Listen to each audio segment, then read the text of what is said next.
कुनै रोजगारमा नरहेको युवाहरूलाई प्रति महिना 2000 को दरले जीवन निर्वाह बेरोजगार भत्ताको रूपमा दिने काम अगाडि बढाइरहेको उपलब्ध गराउने प्रक्रियामा रहेको सम्पूर्ण न्यायप्रेमी प्रदेशवासीलाई तपाईहरु मार्फत जानकारी गराउन चाहन्छु। कानुनी चीज कारणले गर्दा तपाईको यो निर्णय प्रक्रियामा रहेको एजेन्डा ल्याएको थिए, मैले अघि नै भने एजेन्डा ल्याएको थिए, प्रस्ताव ल्याएको थिए, तर यो प्रस्तावमा तपाईको यसको थोरै यसको डिटेल यसको अस्ति यसको कति पर्दो रहेछ भन्दाखेरि तपाईको चाहिँ 33 र 4 36 करोड रुपैयाँ मात्रै तपाईको चाहिँ प्रदेश सरकारको पैसा यसमा पर्दो रहेछ। अहिले टोटल हिसाब गर्दाखेरि त्यति पर्दो रहेछ।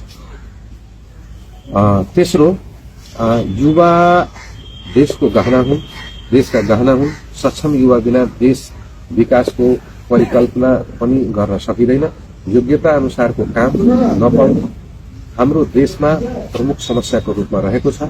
सोही अनुरूप प्रदेश सरकारले प्रदेशभित्रका राष्ट्रिय युवा नीतिले परिभाषित गरेका 18 देखि 35 वर्ष उमेर समूहका युवाहरूलाई स्नातक तह पास गरी कुनै